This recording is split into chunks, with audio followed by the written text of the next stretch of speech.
My name is Marguerite, and 72 years old, I finally learned that the cruelest people in your life are often the ones sitting at your own dinner table. The morning my daughter-in-law screamed at me in a marble lobby, calling me a senile old woman in front of a dozen strangers. I did not say one word. I did not cry. I just looked down at my watch. Because in 40 minutes, every single person in that building was going to find out exactly who I was. If you're listening from somewhere far away, drop your city in the comments. And please, stay with me until the end. Though everyone in my family has only ever called me Margot, for most of those years I was somebody. I just made very sure my own son never knew it.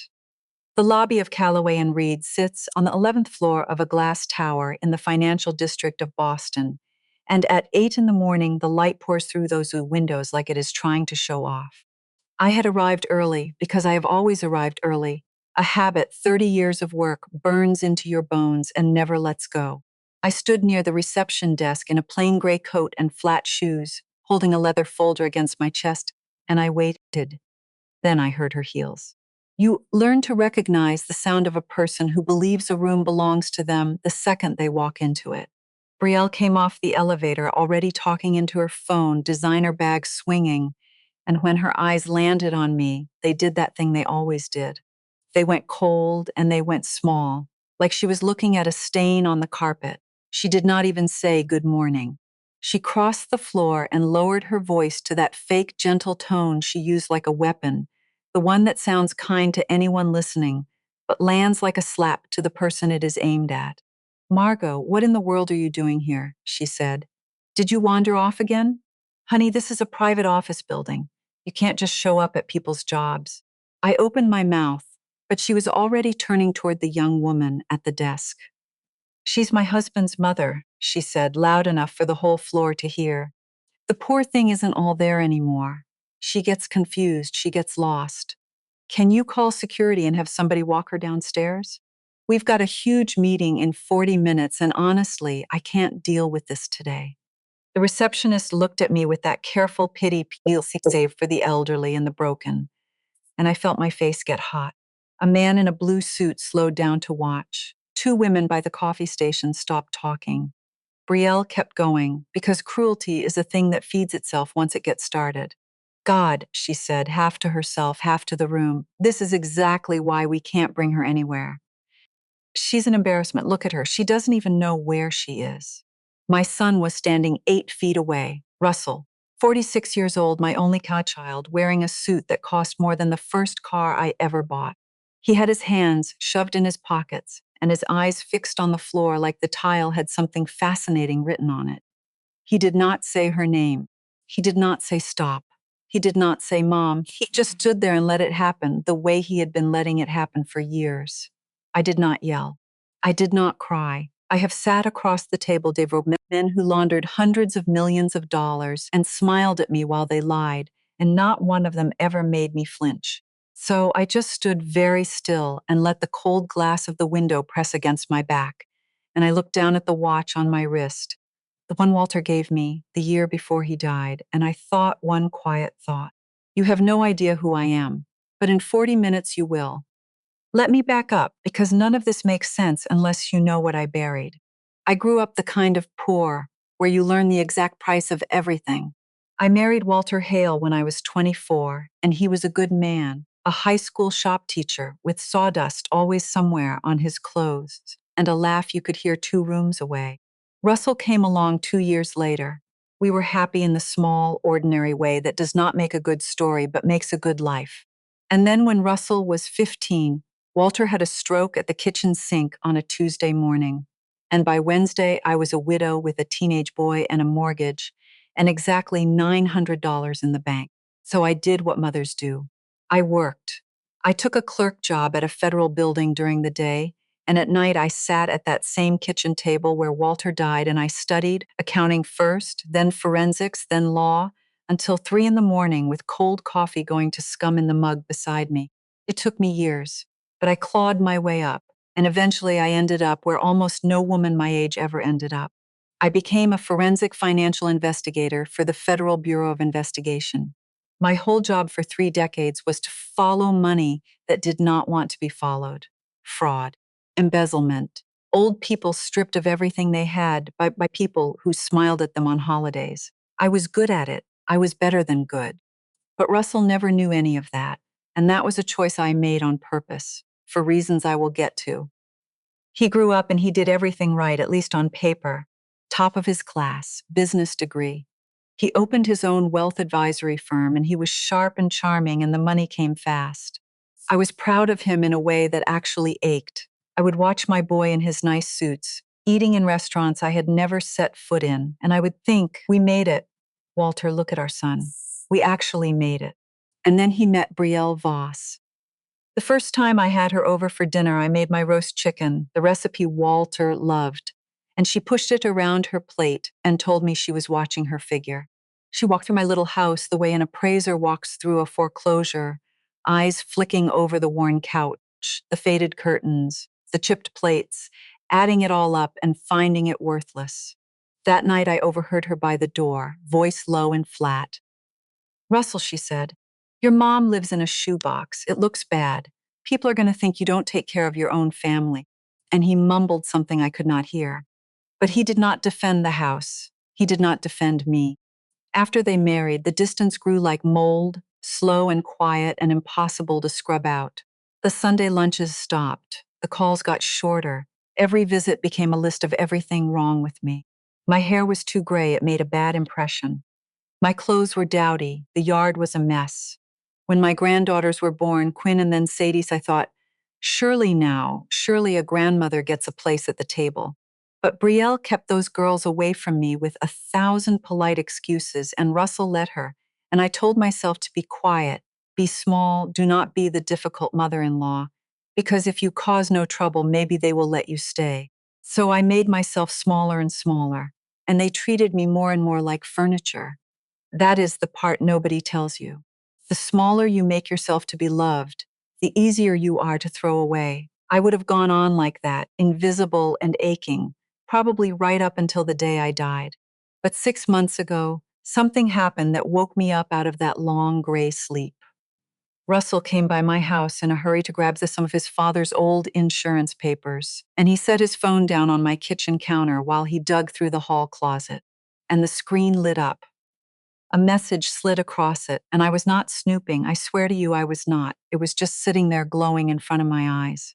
It was from Brielle, and it was meant for a man named Neil Faraday, the accountant at their firm. It did not say anything stupid. Brielle's is not stupid. That was always the problem. It said, calm and clean as a knife. I talked to Dr. Stroud. He'll sign off on the cognitive evaluation, no problem. Once we have the conservatorship paperwork filed, we can finally deal with the trust and the house. She'll never even understand what's happening. Trust me, by spring this is handled. I read it once. Then I read it again. And then I felt the floor tilt under my feet because I had read messages exactly like this one 100 times before, in 100 case files, in the worst part of a job I had spent my whole life doing. I knew precisely what I was looking at. It is a specific kind of crime with a specific kind of victim. They take an old person, they get a crooked doctor to call them incompetent, they get a judge to hand over control, and then they empty everything that old person ever worked for. Slow, illegal, and clean. Only this time the victim was not a stranger in a file folder. This time the victim was me. And in a moment my son was going to walk back into that kitchen, kiss me on the forehead, and call me mom, with no idea that I had just read every word. I heard Russell's footsteps coming back down the hall, and I did the thing my training had drilled into me until it was pure reflex. I picked the phone up, I laid it back down in the exact spot and the exact angle it had been sitting, and by the time he walked into the kitchen, I was pouring coffee with a hand that did not shake even a little. Thanks, Mom, he said, tucking the papers under his arm. Gotta run.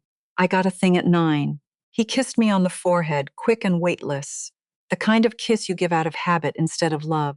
Then he grabbed his phone off the counter and he was gone, and I stood there in my own kitchen listening to his car pull away, holding a coffee cup I had no intention of drinking, feeling the whole shape of my life rearrange itself around one glowing sentence. I did not sleep that night. I sat in the dark living room in Walter's old chair, and I did not cry, and I did not fall apart, because somewhere around 2 in the morning, something in me went very quiet and very clear. It was a feeling I knew from work, the one that used to come over me right before I cracked a case wide open. The grief was still there, but underneath it, waking up after a long time asleep, was the investigator. So let me tell you the thing I never told my son. Let me tell you why I buried who I was. It was not modesty. People always assume it was modesty, the humble old woman who did not like to brag. The truth is uglier, and the truth is sadder than that. When Russell was 16, 1 year after Walter died, I was assigned to a case that would end up making my career. A man named Desmond Halloran ran an investment fund that turned out to be a machine for stealing from retirees, hundreds of them, church people and widows and old veterans who handed him their whole lives because he had a nice smile and a nice church pew. I spent 2 years following his money through shell companies and offshore accounts, and I am the one who built the case that put him away. He got 18 years. And on the day of his sentencing, Halloran turned around in that courtroom and looked straight at me, and he said in a calm voice that he would not forget my face or my family. It was probably nothing. Men like him say things like that. But I was a widow alone with a teenage son, and I lay awake every night for a year picturing a stranger at my boys' school. So I made a decision. I would keep my work and my home life completely separate. I would never let the two worlds touch. At home, I would just be Margot, just Russell's mom, just a quiet woman with a quiet little life, because a quiet little woman is nobody worth coming after. And it worked.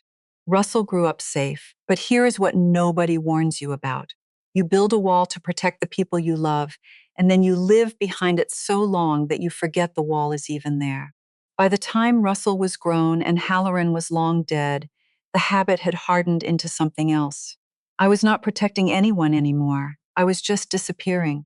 I had made myself invisible for such good reasons that when the time came for it to stop, I no longer remembered how to be seen. That is the part that hurts. I did not lie to my son to brag less. I lied to keep him safe, and then I never told him the truth. And somewhere in those years, the silence stopped being a shield and started being a cage. And the woman who climbed out of that cage at 2 in the morning in Walter's chair was not the soft, agreeable grandmother Brielle thought she could erase. I had spent 30 years learning exactly how people like Brielle do what they do. And now one of them had made the single worst mistake of her life. She had decided to run her little scheme on me. The next morning, I made one phone call. His name is Warren Pruett, and he is the closest thing to a son I have left who actually calls me back. Years ago, when he was a young agent, Warren got railroaded, set up to take the fall for a leak he had nothing to do with, and everybody had already decided he was guilty.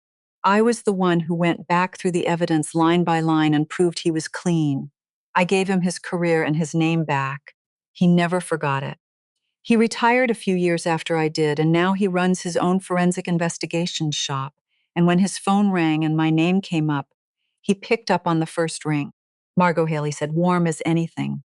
To what do I owe the honor? You finally taking me up on that fishing trip. Warren, I said, I need you, and it is family. There was a pause, and then his whole voice changed, dropped right down into business. Tell me everything, he said. Start from the top and don't leave anything out. So I did. I told him about Brielle, about the years of it, about Russell standing there with his hands in his pockets. I told him about the message, word for word, because I have a memory that does not let go of a number or a sentence once it has seen it. I heard him go quiet on the other end, and then I heard him let out a long, low whistle. Okay, he said. First things first, and I need you to hear me on this, because you taught me this exact thing. The dirty doctor angle is the dangerous part. If she gets a so-called cognitive evaluation on the record, before you do anything, she controls the story. So before we chase a single dollar of hers, we bulletproof you.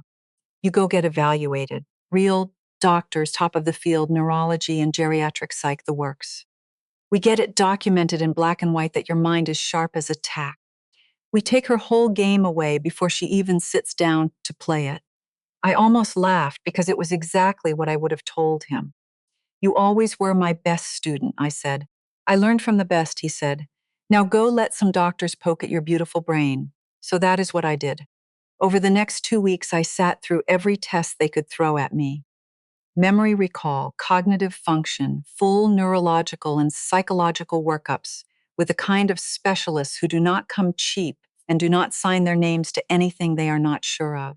And the results came back exactly the way I knew they would. My cognition was not just normal for my age. It was, in the words of one slightly stunned young doctor, frankly exceptional. He looked up from his clipboard at me and said, Mrs. Hale, no offense, but you've got the sharpest 72-year-old brain I've seen in a long time. What did you used to do for a living? A little of this, a little of that, I told him, and I tucked that report into my leather folder like a loaded gun. This is the part Brielle did not understand about her own plan. The conservatorship was the whole foundation of everything she wanted to do. Get me declared incompetent, take control, sell the house, drain the trust. But you cannot build that on a woman who has signed medical proof. She is sharper than the people trying to put her away. I had just kicked the bottom brick out from under her entire scheme, and she did not even know I had been in the room. But I was not done, not even close, because Warren had already started pulling threads on his end, and what was coming back was so much bigger and so much darker than I had let myself imagine. The night I picked up that final report, I came home to my dark, quiet house, the one Brielle called a shoebox, the one she wanted to sell out from under me. I did not turn on the lights. I went to the back of my bedroom closet, and I pulled down a shoebox of my own, one I had not opened in years. Inside was a folded citation on heavy government paper, and a small medal, and a photograph of a much younger me shaking hands with a man whose name you would know, on the day they honored the team that took Halloran down. I sat on the edge of my bed, and I held that citation in my two hands in the dark, and for the first time in longer than I could remember, I let myself feel the whole weight of who I had been before I made myself nobody. 30 years, hundreds of cases, thousands of people who slept easier because I would not stop following the money. And somewhere along the way, I had decided that woman was an embarrassment to be hidden in a closet, just like Brielle decided I was an embarrassment to be walked out of a lobby. I made a decision right there in the dark, and I said it out loud to the empty room, the way you make a promise you actually intend to keep. I am done being small, not for revenge. I want to be clear with you about that, because what came later, people are going to call it revenge, and it was not. It was something quieter and harder than that. It was a woman deciding she was finally going to stand at her full height again, and let the people who only ever loved her on her knees find out exactly how tall she really was. I put the citation back in the box, but this time I left the lid off. Warren and I met 3 days later at a diner halfway between our two towns, the kind of place with vinyl booths and bottomless coffee, where nobody looks twice at two gray-haired people spreading paperwork across a sticky table. He slid into the booth across from me carrying a fat accordion folder, and I knew that folder. I had carried 1,000 just like it. The thickness of it told me everything before he said a word. People think bad news comes in a thin envelope. In my experience, the worst news always comes thick. You want the easy part first or the hard part first, he said, ordering coffee with a nod at the waitress. Easy first, I said. Let me warm up. Okay, he said, and he opened the folder. The easy part is she's been skimming the firm. Your daughter-in-law has been pulling money out of Russell's company for about 2.5 years now. Started small, real small, 500 here, 1,000 there. All of it buried under operating expenses, vendor payments to companies that, surprise, don't actually exist. He laid out printouts as he talked, one after another, lining them up like cards, and then it grows. 10 grand.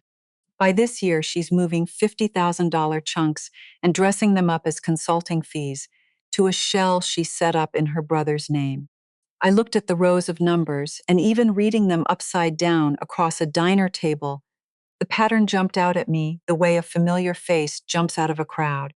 It was almost insulting how ordinary it was. I had taken down men in $1,000 suits running this exact play.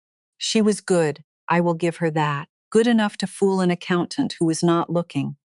But she was running a textbook scheme, and I had written half the textbook. She is sloppy in one way, though, I said, tapping one of the pages. Look, she uses the same routing pattern every time. Same intermediate account before it disappears. She found a method that worked and she got comfortable. They always get comfortable. Warren grinned at me over his coffee. There she is, he said. There's the lady who scared the hell out of me when I was 29 years old. But the thing about skimming, the thing that did not add up for me, was the why. Russell's firm was doing well. Brielle pulled a real salary, a good one. The house, the cars, the vacations, the private school for the girls.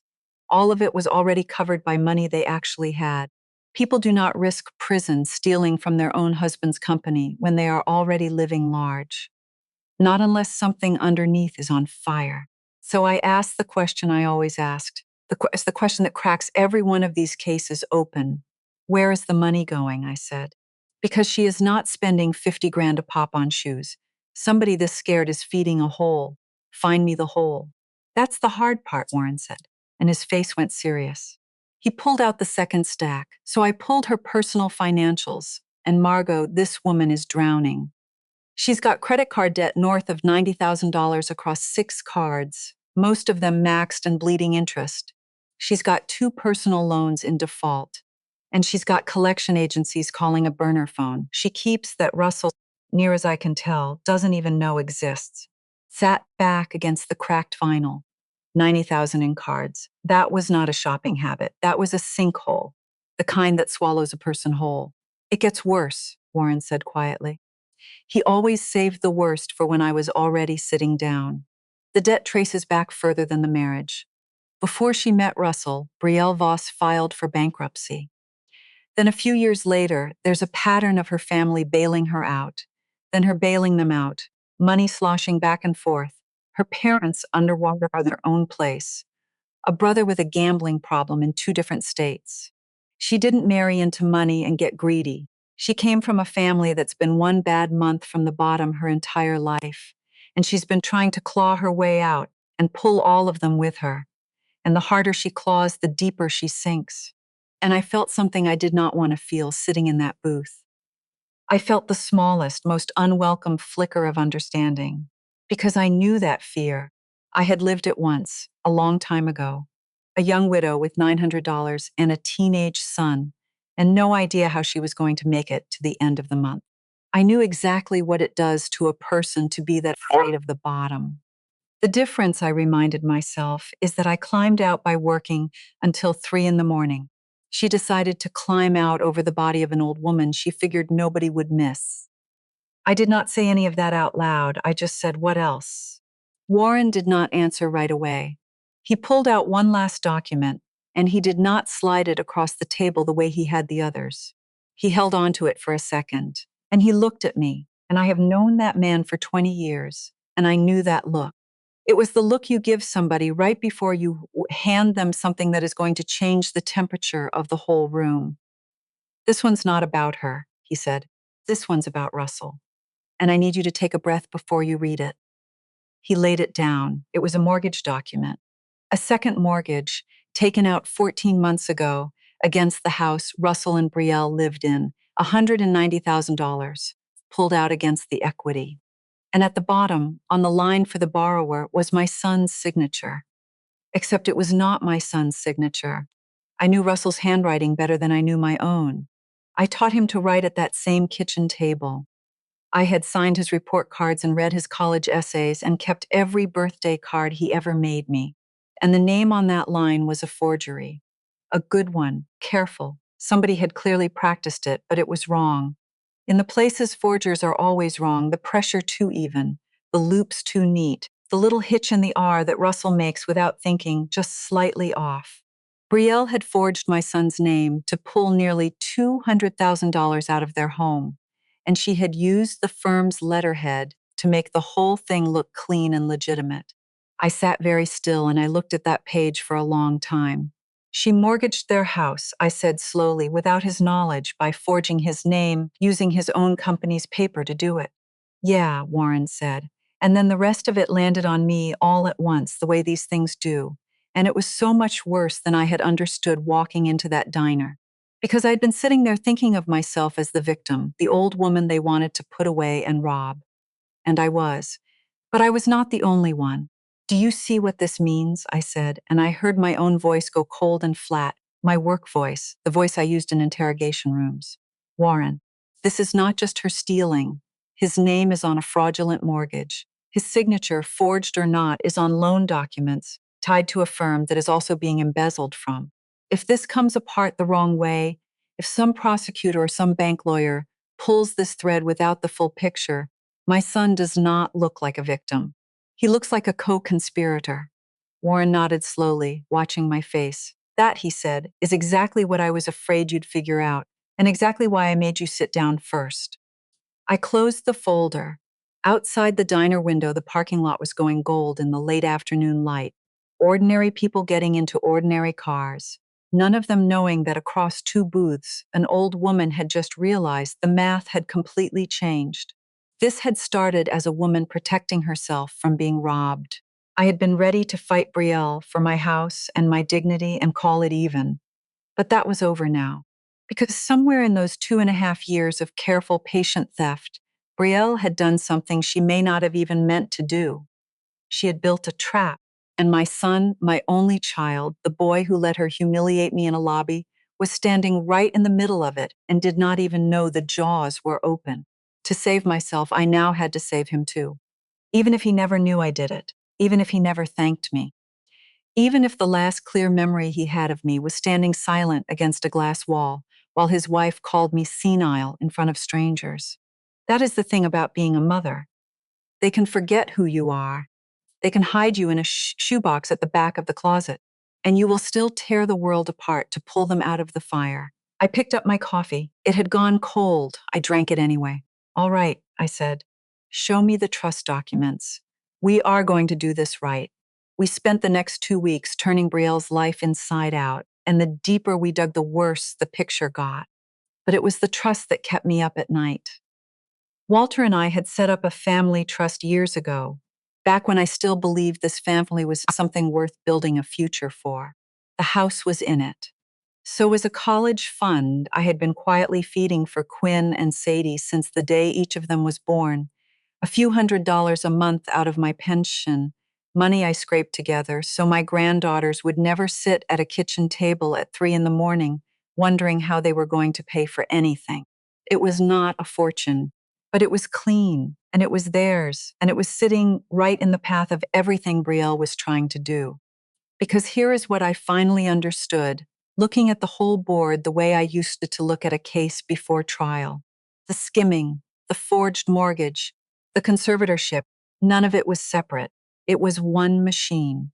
Brielle was bleeding the firm to feed her debt, and the debt was eating her faster than she could feed it, and the only thing big enough to plug the hole for good was the trust and the house. To get to those, she needed me declared incompetent. And to keep the whole thing from collapsing before she got there, she needed the firm to stay alive and look healthy. It was a house of cards built over a fire, and she was running out of cards. Warren laid it out for me one evening at my kitchen table, the same table where Walter died, where I studied my way out of poverty, where Russell forgot his phone 6 months ago and changed everything. The forged mortgage is the live wire, he said. Right now it's just sitting there, 14 months old, payments being made, nobody looking. But the second anybody looks, it goes off. And somebody is about to look. What do you mean somebody is about to look? I said.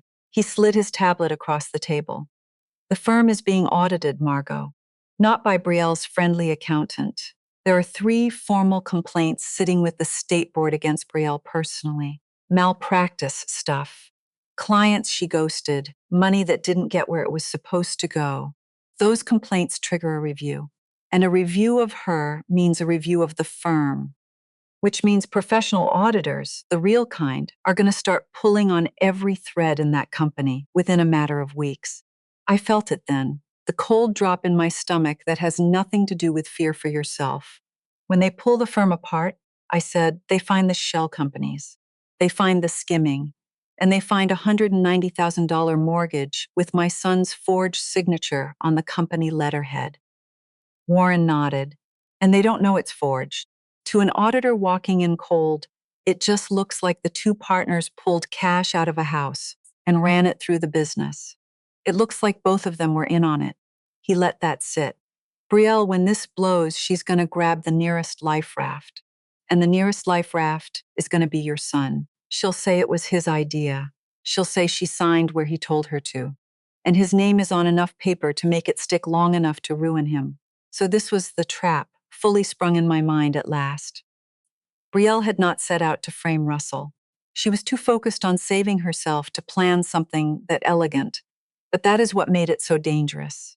She had built a structure where, when it all came down, the rubble would land on my son whether she aimed it at him or not. And in the panic of the collapse, she absolutely would aim it at him, because a drowning person grabs whatever is closest, and Russell had spent 5 years making himself the closest thing to her. My son, who never asked what I did for a living, my son who stood with his hands in his pockets and studied the floor. He was about to walk into a fire he could not even see, and the only person on earth positioned to pull him out was the mother he let his wife throw away. I want to be honest with you about something, because I have promised to be honest in this whole telling. There was a part of me, a small, ugly part I am not proud of, that sat at that table and thought, let it burn. Let him find out what it costs to leave your mothers standing alone against a wall. I am human. The thought came and I let it sit there for a second. And then I did what I have done my whole life. I got to work anyway, because love is not a feeling you have. It is a thing you do, even on the nights you do not feel like doing it. I needed leverage and I needed timing. I had the evidence to blow Brielle out of the water, but if I did it wrong, if I just handed a folder to the wrong person at the wrong moment, the blast would take Russell with it. I needed to be in the room when it came apart. I needed to control the moment so that when the truth came out, it came out clean, with the forgery exposed and Russell standing on the right side of it. I had spent 30 years learning how to do exactly that, how to wait for the one moment when the whole thing could be flipped in your favor. I did not know yet how I was going to get into that room. And then, 2 days later, the room came to me. The call was from Harriet Bishop. Harriet and I came up together, two women clawing for respect in a building full of men who called us sweetheart, and she had stayed on as a consultant long after I left. We talked maybe twice a year now, but when her name came up on my phone, I felt that old electric current, the one that used to mean a case, was about to break. Margot, she said. No hello, no how are you, straight to it the way she always was. I've got something on my desk, and the second I saw the name, I thought of you. You sitting down? I am always sitting down lately, Harriet. What is it? You ever hear of Edith Calloway, she said. I had. Everyone in our world had. Edith Calloway ran a family office, the kind of quiet old money that does not make the news but moves more than the people who do. She did not invest in anything until it had been turned upside down and shaken out by somebody she trusted.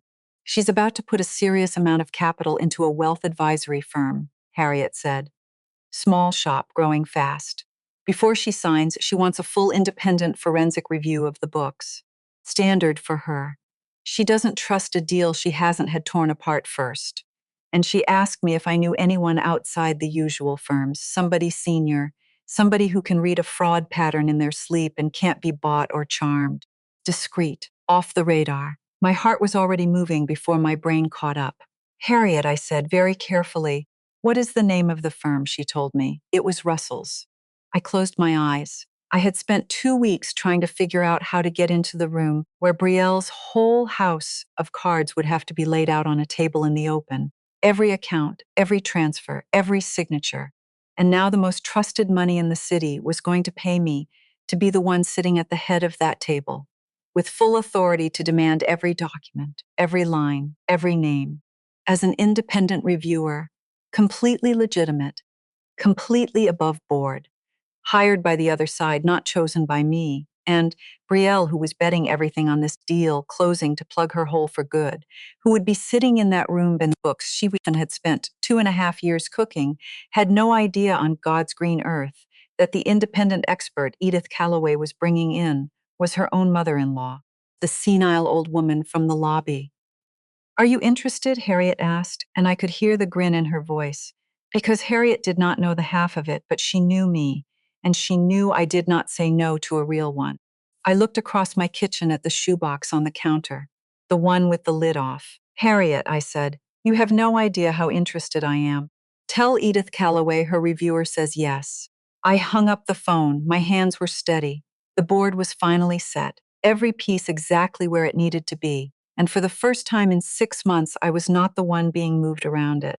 In 3 weeks, Brielle Voss was going to walk into a conference room, expecting to win the deal that saved her life, and I was going to be sitting there waiting for her.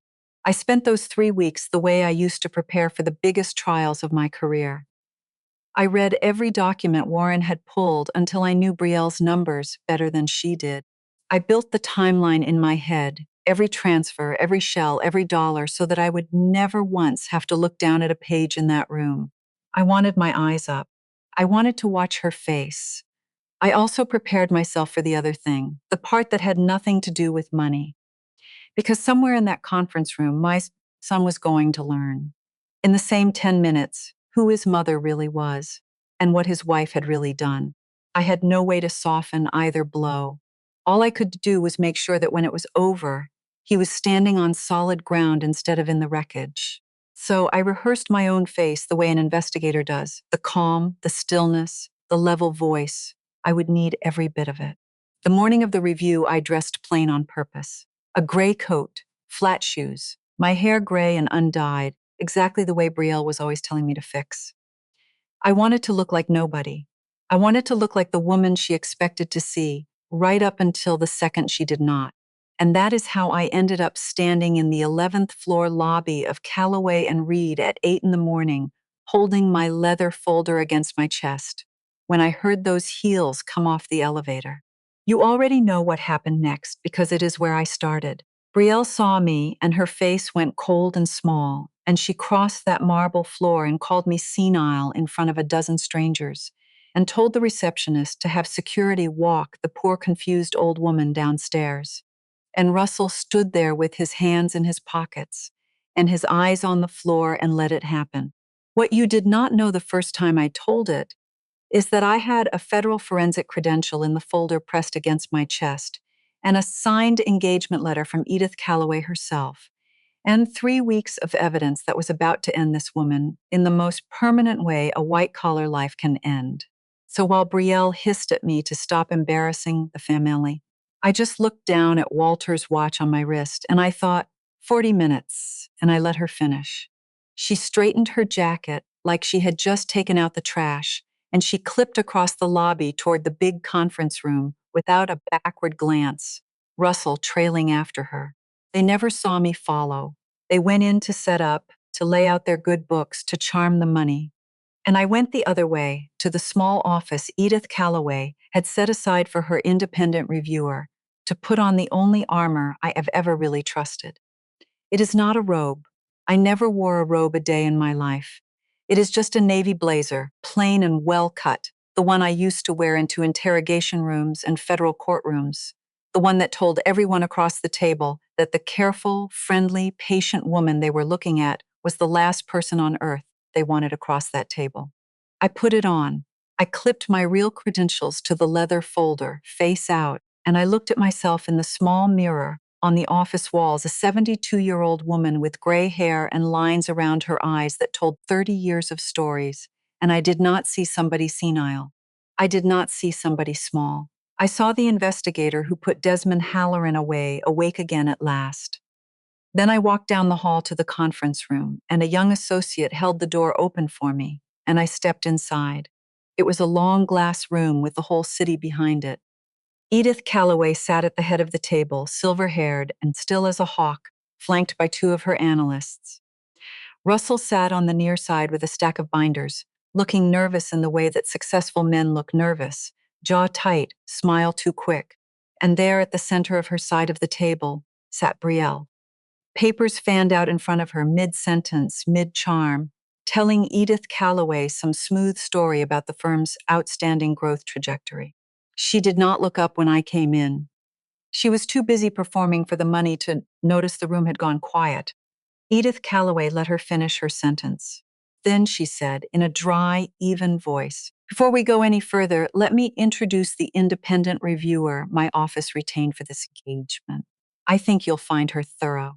And she gestured at me. "This," she said, "is Marguerite Hale. 30 years as a forensic financial investigator with the FBI. She built the case on the Halloran Fund, among others. She's going to walk us through the books today, and I'd suggest, for everyone's sake, that her questions get complete and honest answers." I watched it happen across Brielle's face, and I will remember it as long as I live. First, she did not understand. She heard the name Hale, and her head came up with an automatic little smile, like she was about to be introduced to a colleague. Then her eyes found me standing at the end of the table in my navy blazer, with my federal credentials clipped face out, and the smile froze, then it cracked. I saw her brain try 3 or 4 times to make the pieces fit and fail every time, because there was no version of the world she had built in which the senile old woman from the lobby and the FBI forensic investigator running this review were the same person. And then the last door opened in her mind, and she understood, and the color went out of her face all at once, and the pen she was holding slipped out of her fingers and rolled across the table. Russell came halfway out of his chair. "Mom," he said, and his voice did something I had not heard from him in years. It broke. "Mom, what?" He could not even finish it. He looked at me like he was seeing a ghost, and in a way he was. He was seeing the mother he had never bothered to actually look at. I did not look at him. I could not yet, or I would have lost my nerve. I pulled out the chair across from Brielle, and I sat down, calm as a Sunday, and I opened my folder and I laid my hands flat on top of it. "Good morning," I said. "Let us start with the operating expenses for the last 3 fiscal years." Brielle's mouth opened. Nothing came out. "I am sorry," I said, in the level, patient voice I have used on men far more dangerous than her. "Did you have something to add, Ms. Voss? No? Then let us begin. If you would turn to the vendor payment schedule. I believe it is in the binder in front of you." Her hands were shaking so badly she could barely turn the pages. One of Calloway's analysts slid a copy in front of me, but I did not need it. I knew it cold. "I see a series of consulting payments here," I said, "to an entity called Meridian Strategic Group.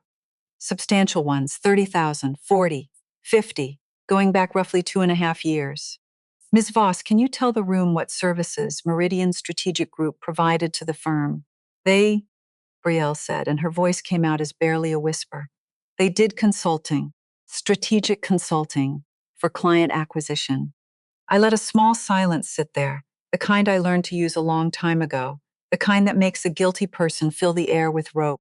"That is interesting," I said, "because Meridian Strategic Group was incorporated in this state 2.5 years ago by an individual named Dale Voss, listed at a residential address that matches your brother's. It has no employees. It has no other clients. It has no offices. It exists, as far as I can find, for exactly one purpose, which is to receive money from this firm and pass it onward into accounts connected to you. Would you like to revise your answer about the strategic consulting?" The room was so quiet I could hear the building's air handling hum. Edith Calloway had not moved a muscle, but her eyes had narrowed to slits and her analysts were writing fast. Russell was staring at his wife now, not at me, and I watched the first real understanding move across my son's face, the slow horror of a man realizing the ground he has been standing on for 5 years is not ground at all. "I'm not," Brielle started. "I'd have to check. I don't have those records in front of me." "You do, actually," I said gently. "They are in the binder your firm prepared. That is the trouble with a paper trail, Miss Voss. It is very patient. It waits." And I turned the page, slow and deliberate, and I felt the whole room lean toward me, and I knew the next hour was going to take this woman apart one clean document at a time, not with a gavel, not with a title, with the truth laid out flat on a glass table, in a voice that did not need to be raised even once. "Now," I said, "let us talk about the second mortgage on your home." I slid the mortgage document into the center of the table, turned so everyone could read it. 14 months ago, I said, a second mortgage was taken out against the home you share with your husband. $190,000 drawn against the equity, processed using this firm's letterhead. The borrower's signature appears here, on this line. I tapped it once. That is supposed to be Russell Hale's signature. I let the silence stretch. Then I said the part I had been waiting 6 months to say. But it is not. It is a forgery. Russell's head snapped up. What? He said. What did you just say? I did not take my eyes off Brielle. I have examined the signature against 14 verified samples of your husband's handwriting, I said. The pressure is wrong. The letter forms are too even. There is a hitch in the capital R that Russell has made since he was a boy, and whoever signed this did not know to put it there, because they have only ever seen his signature, not watched his hand make it. This document was not signed by Russell Hale. It was forged, and whoever forged it used this firm's own paper to make the bank believe it was clean. Brielle, I said, and for the first time I used her name like a scalpel. Who had access to Russell's company letterhead, the firm's loan templates, and a financial motive to pull $190,000 out of that house without him knowing? She did not answer. She did not have to. The answer was sitting in her face, gray and frozen, and everyone in that room could read it. Russell stood all the way up. The chair scraped back and tipped and clattered against the glass wall, and nobody moved to catch it. He was staring at his wife like he had never seen her before. Brielle, he said, and his voice was shaking. Tell me she's wrong. Tell me you didn't forge my name on our house. Tell me, Brielle. She looked up at him, and whatever was left of the performance fell off her face, and underneath it was something I almost felt sorry for, a person who has run out of road and knows it. Russell, she said, I was going to fix it. I had a plan. The deal was going to close, and I was going to put it all back before anyone. I just needed time. I needed this deal. You don't understand the pressure. I've been pressure, Russell said, and he laughed. A terrible sound with no humor anywhere in it. You forged my name. You stole from my company. His voice cracked again, and then he said the thing that I think surprised even him, because it came from somewhere deeper than his anger. You stood there this morning and called my mother senile, in front of everybody. You were going to have her declared incompetent, weren't you? That message, that was real. So he had figured that part out too. My boy was never slow. He was just asleep the way I had been asleep, and the same alarm was waking us both. Brielle did not deny it. That, more than anything, was the moment the marriage actually ended, right there at a glass table in front of the richest woman in the city, not with a fight, with a silence. Edith Calloway closed her own folder with a soft final sound. Mrs. Hale, she said to me, her voice perfectly calm, I think I've seen everything I need to see. I won't be investing in this firm, and given the nature of what's on this table, forgery, embezzlement, fraudulent loan documents, I have an obligation to refer this matter onward. She looked at Brielle, and there was no cruelty in it, just a cold and total finality. You understand that this doesn't stay in this room. I understood it would not. The audit was already coming. Now it would come with a forensic review from a federal investigator stapled to the front of it. Brielle Voss was finished as a financial professional and probably finished as a free woman, and she had done every bit of it to herself. I had not laid a single trap. I had just turned on the lights. Brielle gathered her papers with hands that would not stop trembling, shoved them into her bag, and walked out without looking at her husband. Russell did not follow her. He sat back down in the chair somebody had righted, and he put his face in his hands, and his shoulders shook, and I made myself stay in my seat and let him have that, because there are some things a mother cannot fix by reaching for her child, and the only way out of them is through. The meeting ended quietly after that. Edith Calloway shook my hand on the way out and held it a second longer than a handshake needs. I read your Halloran work years ago, she said. It was an honor to finally watch you do it, in person. Then she was gone and her analysts with her, and it was just me and my son in a glass room with the whole city laid out behind him. I gathered my folder and stood to leave, and Brielle was waiting for me in the hallway. She had not left after all. She was standing by the elevators, and when she saw me come out, the rage was back in her face. The panic burned off into something pure and hot. You set me up, she said, low and shaking. You planned this. You lied to all of us for years. You pretended to be some helpless old woman so we drop our guard, and then you ambushed me. I stopped in front of her. I was not afraid of her. I have never in my life been afraid of someone who only had the courage to be cruel to people they thought were weak. I did not set you up, Brielle, I said, and I want you to hear this because it is the only thing I have left to say to you. I did not pretend to be helpless. You decided I was. You looked at a quiet old woman and you assumed quiet meant weak, and you built your whole plan on that one lazy assumption. Nobody ambushed you. You walked into a room and started lying the way you always do, and this time someone in the room knew the difference. That is not a trap. That is just the first time in your life you sat across from somebody you could not fool. Her jaw worked. I'm going to appeal, she said. Conflict of interest. You can't review a firm your own son owns. You're biased. I'll review whatever you like, I said. Have a lawyer pull this whole thing apart line by line. I was retained by an independent third party who had no idea I was related to anyone in that firm. I disclosed nothing because there was nothing required to disclose, and every finding I put on that table is a document your own company produced. The fraud is not my opinion, Brielle. It is your handwriting. You did not lose today because I am Russell's mother. You lost because you committed crimes, and someone finally read the paperwork. There is nothing in there about me. It is all about you. She had no answer. People like Brielle never do, in the end, because their whole power was always borrowed from other people being too polite or too tired or too small to push back. The second somebody pushes, there is nothing underneath. She turned and jabbed the elevator button, and while we waited for it in that awful silence, she fired the last thing she had. Russell deserves better than a mother like you, she said. A year ago, that sentence would have gone straight through me. I would have lain awake with it for a week. But I had spent 6 months getting my spine back, one vertebra at a time, and now the words just hung in the air between us with no power at all. Russell deserves a mother who does not have to hide who she is to be loved, I said, and a wife who does not forge his name to pay her own debts. But those are two different problems, Brielle, and only one of them is going home with you tonight. The elevator opened. She stepped in.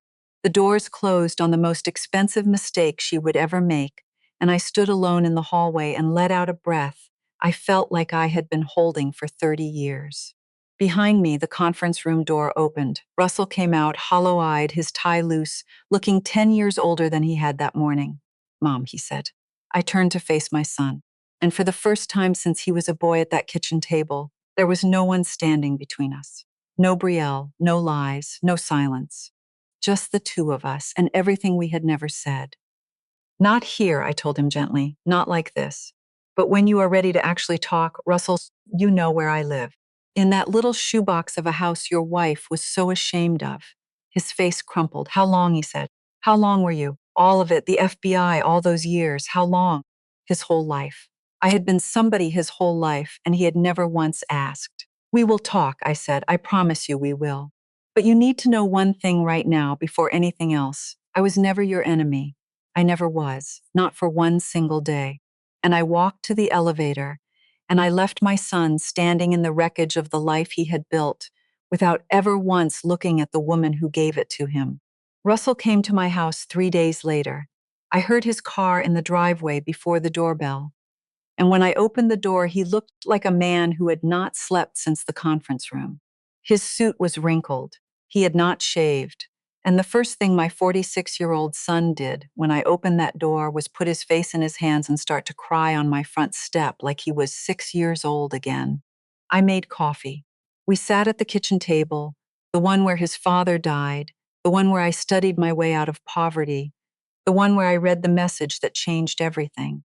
And I told him all of it, the Halloran case and the threat and why I built the wall between my work and my home in the first place. I watched him understand finally that the wall had been built to protect him and that I had been living behind it so long I forgot how to come out. You did all that, he said, his voice raw. You did all that to keep me safe when I was a kid. And then I grew up and I let her treat you like, his voice broke, like you were nothing. I let her keep the girls from you. I sat there in that lobby, Mom. I just stood there. I know, I said. I am not going to pretend it did not hurt, Russell, because it did. It hurt for years. But I did not do any of this to make you feel guilty. I did it because you are my son. and there is no version of me that lets you walk into a fire I can see coming." He went quiet at that, and I knew it was time to tell him the last part. The part I had not told anyone, not even Warren. "There is something else you need to know," I said. "The day I read that message 6 months ago, before I called anyone, before I did anything, I went to the bank. The college fund I have been putting away for Quinn and Sadie since the day each of them was born. It was sitting in the family trust, right in the path of everything Brielle was trying to do. So I moved it. I pulled it out of the trust, and I locked it in an irrevocable account in the girls' names that nobody can touch. Not Brielle, not you, not even me. The money she was going to drain to cover her debts, the money for my granddaughter's future, she could never have reached it. I made sure of that before I made sure of anything for myself." Russell stared at me. "You protected the girls first," he said, "before you protected yourself." "Of course I did," I said. "They are children. That is what you do." And I watched something break open in my son that had been closed a very long time, and he reached across that old kitchen table and took my hand, and he held it, and neither of us said anything for a while, because some things do not have words. "What happens now?" he finally asked, with all of it. "What happens now is you do the right thing," I told him. "You take everything Warren and I have, the shells, the skimming, the forged mortgage, and you bring it to the auditors yourself before they find it. You get ahead of it. You make it crystal clear that you were a victim of the forgery, not a party to it, and you have a federal forensic investigator who will swear to exactly that. And then, Russell, you protect your daughters and you rebuild your firm and your name from the ground up, clean." "And Brielle," he said. "That is not my decision," I said. "She is your wife. But I will tell you what I know. A person who would forge your name and try to cage your mother is not going to stop because you ask nicely. You already know what you have to do. You have known since that hallway." He nodded slowly. "Yeah," he said, "I do." It moved fast after that, the way these things do once someone finally tells the truth. Russell brought everything to the state board and the authorities himself. Brielle lost her license and was charged with forgery and embezzlement. The firm had to close its doors for a few months during the audit, but Russell saved it by separating himself completely from her and paying back every stolen dollar out of his own savings, which I think was the first genuinely brave thing my son had done in years. The divorce was quick. Brielle did not fight it. She had nothing left to fight with. The last I heard, she had moved to another city and was doing some kind of work that did not require a license or a person's trust. I did not feel triumph when I heard that. I want to be honest with you about that too. I felt a kind of distant sadness for a woman who had been so afraid of the bottom her whole life that she dragged everyone she touched down into it with her. I knew that fear once. I just made a different choice with it. That is the only real difference between us in the end, and I have never let myself forget it. 3 months after the day in that conference room, on an ordinary Saturday afternoon, Russell pulled into my driveway with 2 little girls in the back seat. Quinn, 10 now, and Sadie 8. The first time I had laid eyes on them in over a year. They came up my front walk shy and careful, the way kids are around a stranger they have been told stories about. But Quinn, the older one, stopped on my porch and looked up at me with these big, serious eyes and said, "Dad said you were in the FBI. For real? Were you really a secret agent, Grandma?" I knelt down to her level, my old knees complaining the whole way. "Not exactly a secret agent," I said. "I was an investigator. I followed money that bad people stole, and I got it back for the families they took it from." "So you were like a detective, but for money," Sadie said, the little one, suddenly not shy at all. "So cool." It was pretty cool, I admitted, some days. "Mom always said," Sadie started, and then she stopped and looked at her sister and looked at her shoes. "Mom always said you weren't important." I took that little girl's hand in mine. "Your mom got a lot of things wrong, sweetheart," I said. "But that does not matter anymore. What matters is you are here now, and we have a whole lot of time to make up for. You want to start by helping me make cookies? I make a chocolate chip cookie that will change your entire life." And just like that, the two of them lit up, and my quiet little shoebox house filled with the sound I had been missing for so many years. I had forgotten what it did to a person to hear it. Children's laughter, real life, Real family in the rooms Brielle said needed paint. That afternoon, I taught my granddaughters to make their great-grandfather's cookies. I showed them photographs of Russell when he was a gap-toothed little boy. I told them stories about Walter and his sawdust and his laugh you could hear 2 rooms away. And Russell stood in the doorway of the kitchen and watched. And when he thought none of us were looking, he wiped his eyes with the back of his hand, the same way his father used to. In the months that followed, we built something new, slow and careful, the way you rebuild anything worth keeping. Sunday dinners came back, real conversations came back. I started giving talks at the law school on financial crimes against the elderly, and the students looked at me the way I had once wanted my own son to look at me, like I was someone worth listening to. I took a part-time position as a consultant, reviewing the cases that were too tangled for anyone else to unknot. I was 72 years old and I was working again, and I was being seen, and I had my grandchildren back, and I had my son back. I had myself back, which was the one I had missed the most.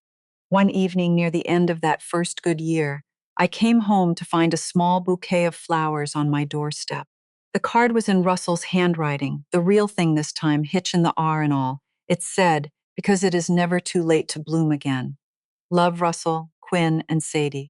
I sat in Walter's chair with those flowers in my lap, in the same dark living room where I had once felt so invisible I could have disappeared entirely, and I let myself cry. But they were not the old tears. They were the other kind, the kind that means something heavy has finally been set down. I want to tell you one last thing before you go, and then I will let you get back to your life. I spent 30 years pulling apart the numbers people tried to hide. But the thing I hid the deepest was myself.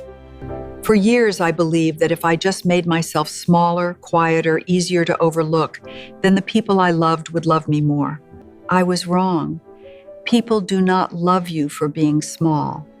They just get used to you being small. My silence never once bought me the love I was trying to buy with it. It only ever taught the people around me how to ignore me. If you are out there right now folding yourself up into something tiny so that you are allowed to stay in the room, please